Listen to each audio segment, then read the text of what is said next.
Welcome to the Triathlon Nutrition Academy podcast, the show designed to serve you up evidence-based sports nutrition advice from the experts. Hi, I'm your host Taryn, accredited practicing dietitian, advanced sports dietitian, and founder of Dietitian Approved. Listen as I break down the latest evidence to give you practical, easy to digest strategies to train hard, recover faster, and perform at your best. You have so much potential, and I want to help you unlock that with the power of nutrition. Let's get into it. I'm recording this episode just before I head away to go to Uluru for the weekend. I've never been before, and I'm so excited to go and visit. I'm also incredibly excited for my first trip away from my family ever in 3.5 years. My voice is only just hanging on, so apologies for the audio quality if it's a little bit sketchy, but it's just been a mad rush to try and get everything done before I go away. But what I wanted to talk to you about today is some signs and symptoms that you might not be eating enough to support the type of training that you're doing. Now, before we get into it, you need to understand that your body fuels training first, before its own normal bodily functions. It's crazy, right? So your body needs energy for exercise, but it also needs energy just to live and breathe. You at rest burns the majority of calories or kilojoules of your day just lying still, breathing, having your heart contracting, your lungs expanding, your diaphragm contracting, blood pumping around your body. All of those things require energy. But as triathletes, we think we need to train a house down to burn calories and to drop weight. And that kind of is where the challenge comes, because we don't feel like we need to be eating when we're not moving, because we're so used to training at least once a day, sometimes twice a day, that when we suddenly stop and don't do anything, we don't feel like we get to eat or should eat.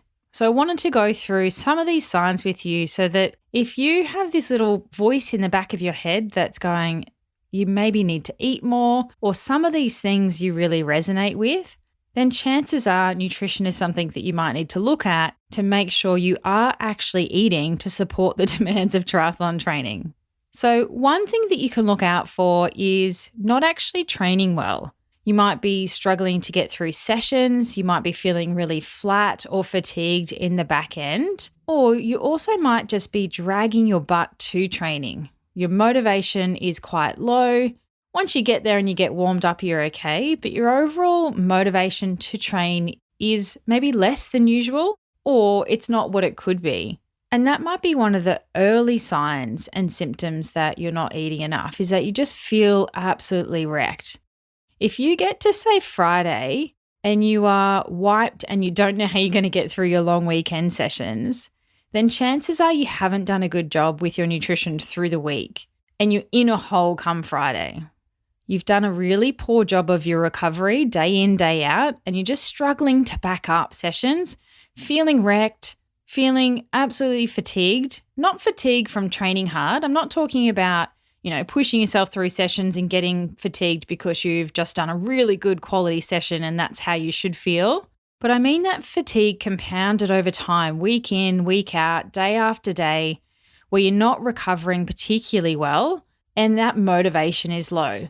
They are some signs that you may not be eating enough, not necessarily every single day, but there might be some key days in your week where you're not doing a good job of fueling, and that's culminating in a complete energy slump by the end of the week.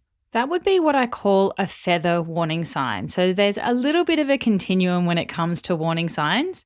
We get some light little feathery touches that are telling us that something's not right or something's not working. And then we go further down that continuum and get thrown a brick with some louder signs to say, hang on a minute. So something like that might be getting little niggly injuries, like weird things that just won't go away or keep repeating themselves and you're not really sure why. Like it's not because you're doing weird things with your feet or you've got the wrong shoes. It's just like soft tissue things that are just annoying, or getting sick as well. But over and over, like picking things up that you just can't shake. They hang around for ages.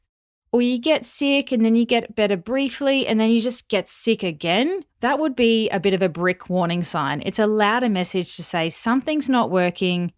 maybe look at your nutrition. That would definitely be a sign that you're not eating enough to support training. Another sign might be GI issues. Now, this is a very broad stroke, GI issues, so bear with me. But sometimes when we don't have enough energy available for our bodily functions, any sort of GI distress, gastrointestinal distress, is exacerbated or made worse.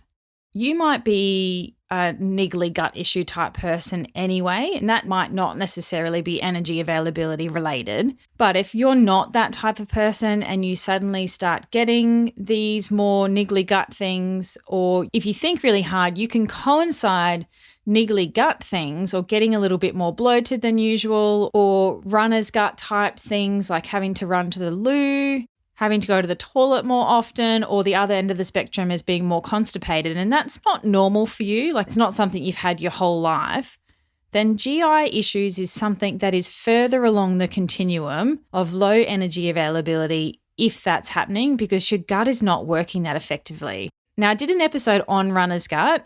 Go and listen to that if you want to dive into some of those things to help fix it. But just some signs and symptoms here to highlight that may not necessarily be normal. Now, if we go further along that continuum of not doing a good job with our nutrition, and we're starting to get messages that resemble something a bit heavier than a brick, like maybe a lawnmower or something like that gets thrown at you, or you get hit by a car, then one of those louder messages that you aren't eating enough is menstrual dysfunction.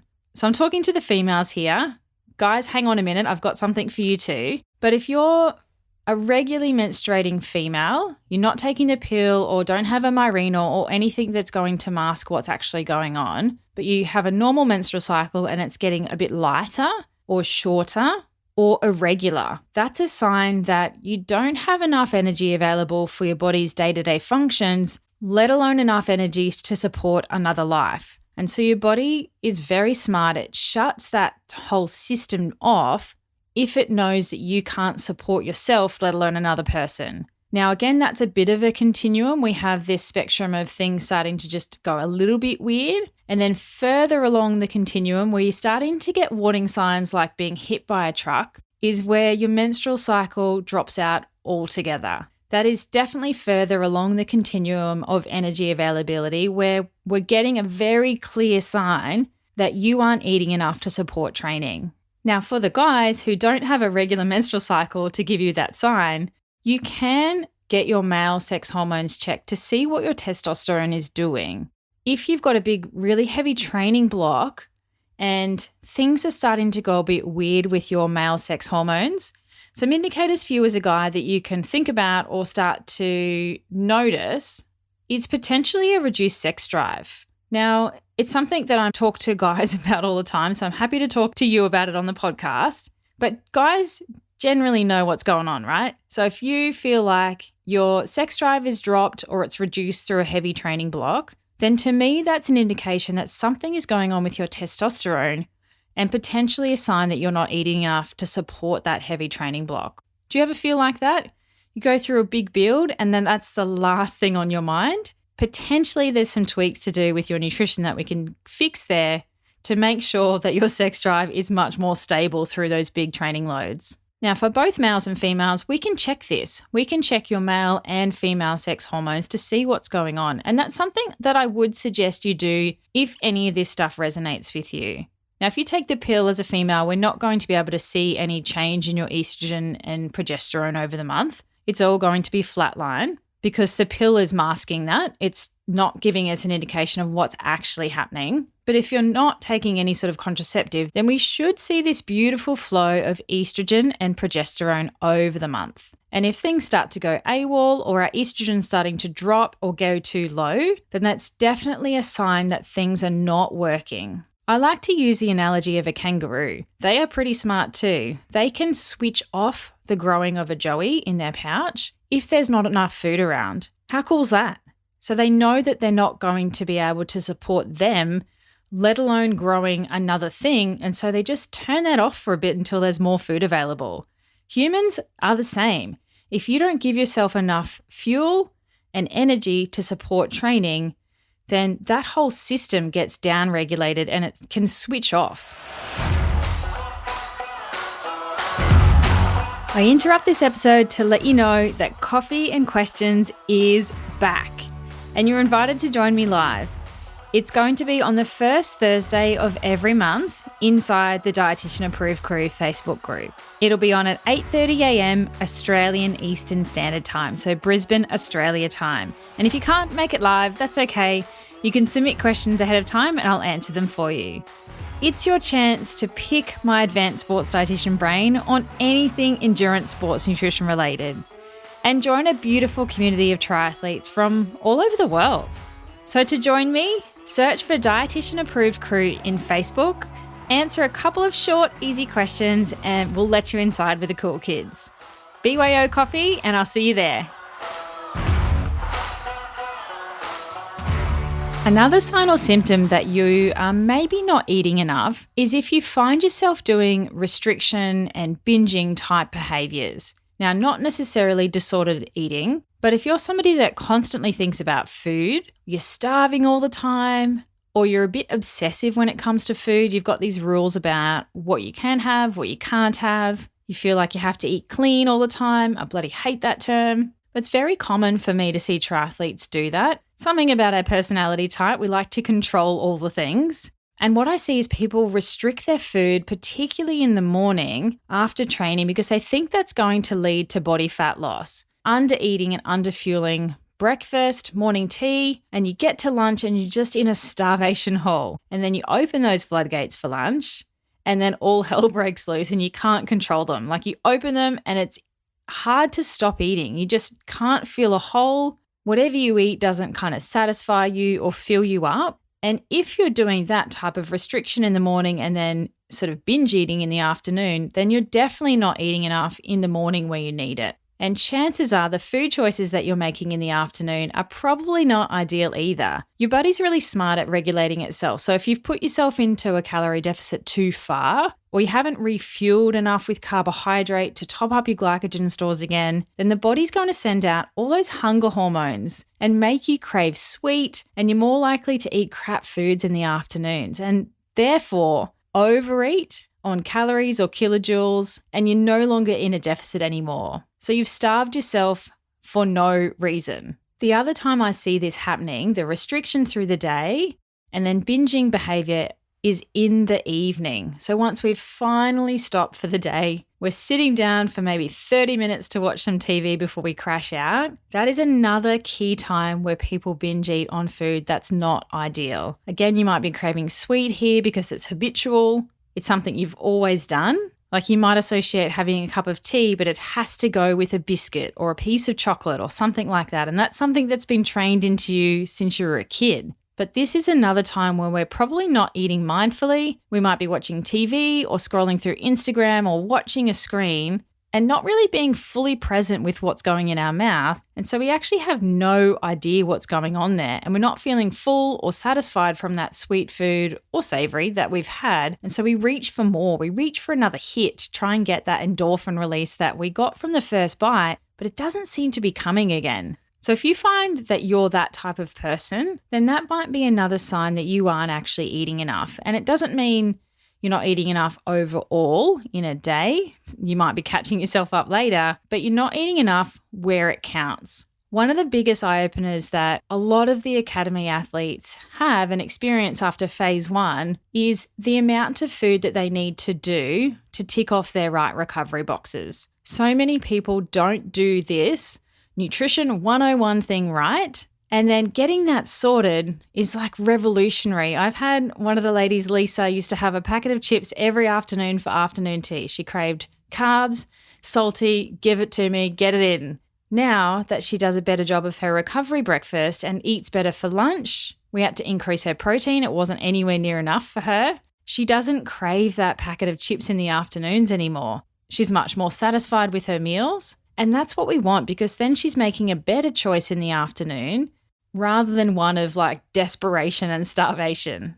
I bang on about this all the time. If you're a long-time listener, this is not a new concept to you. But as a triathlete who trains for 3 different sports in a week, you high achievers, you need to understand how to periodize your food to training. You have to learn to eat differently on light training days versus a double session day, and then a really hard day or a long training session day as well. Each of those days needs to have a different strategy when it comes to nutrition. I've got one guy at the moment who wants to meal prep for Monday to Friday. He's eating the exact same thing for breakfast, lunch, all of his snacks, but he's not feeling really good doing that. So even if you're a meal prepper, you need to add something in to add and boost up your intake on those bigger, heavier days so that you're eating differently across the week.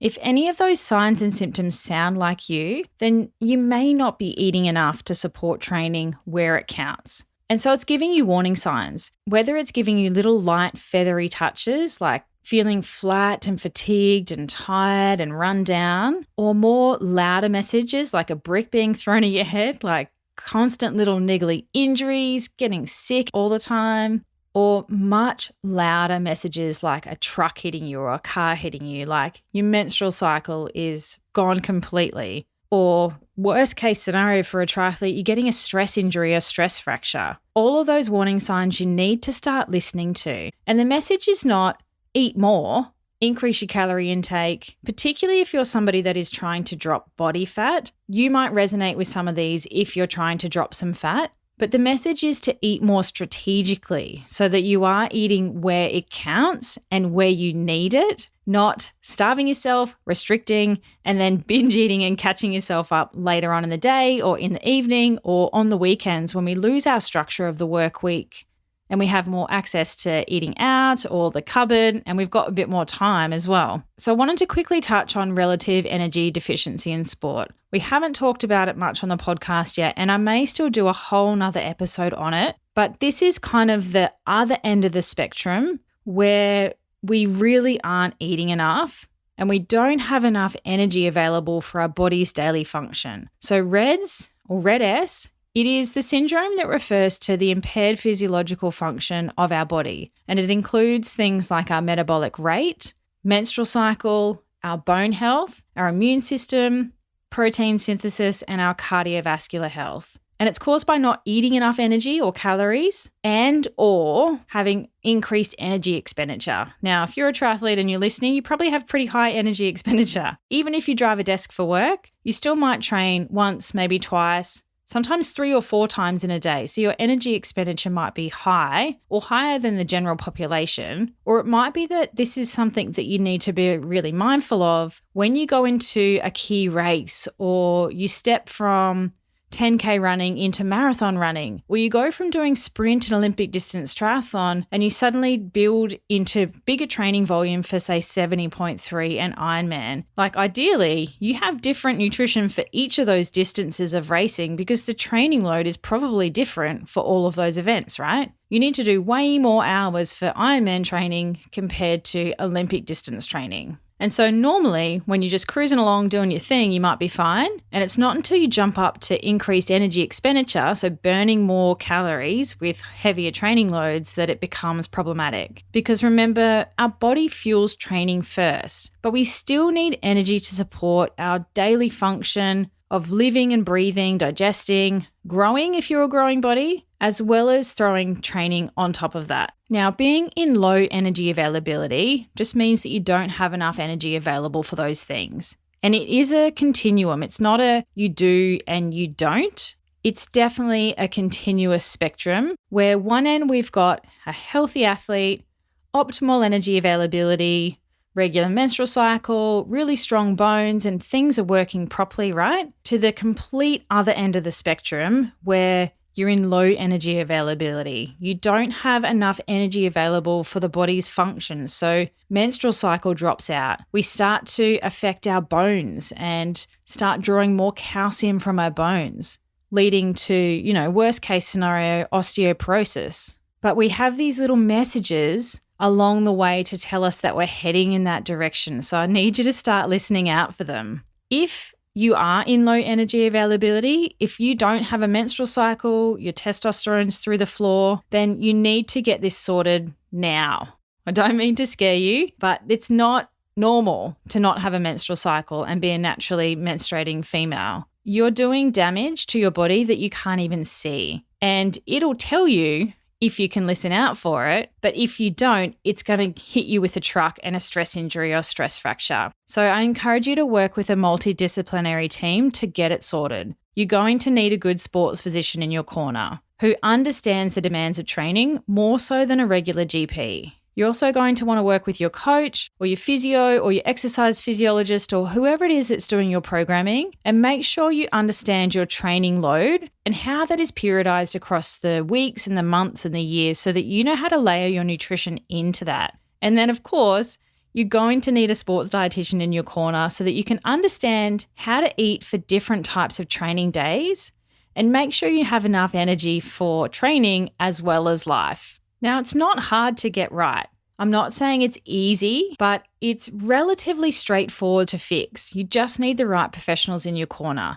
And you need to understand how to eat strategically so you're not starving all the time, you're fueling your body for what it needs, and you're not putting yourself into too much of a hole that it's starting to give you these warning signs that something's not working. So if you really want to understand periodization, what you need to do for your recovery nutrition, pre-training nutrition, what you're doing on the bike, what you're doing on the run, all the things, then you definitely need to join us inside the Triathlon Nutrition Academy. We tick off all of those boxes in phase 1. So in just 8 weeks, you'll have a plan for all of those things. You'll know exactly what to eat and when to get the most out of your training and make sure you're not under-fueling where you shouldn't be and over-fueling where you shouldn't be. We are ramping up to launch in September again. So if that's something you're interested in, definitely put your name on the wait list. Go to dietitianapproved.com/academy, and then you'll be first to know when doors open.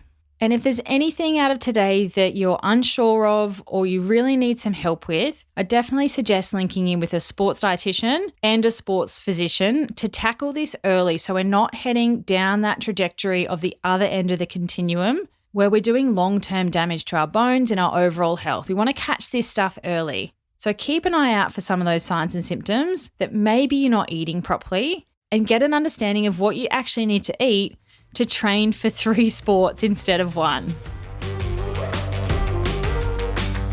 Thanks for joining me for this episode of the Triathlon Nutrition Academy podcast. I would love to hear from you. If you have any questions or want to share with me what you've learnt, email me at podcast@dietitianapproved.com. You could also spread the word by leaving me a review and taking a screenshot of you listening to the show. Don't forget to tag me on social media at dietitian.approved so I can give you a shout out too. If you want to learn more about what we do, head to dietitianapproved.com. And if you want to learn more about the Triathlon Nutrition Academy program, head to dietitianapproved.com/academy. Thanks for joining me, and I look forward to helping you smash it in the 4th leg. Nutrition!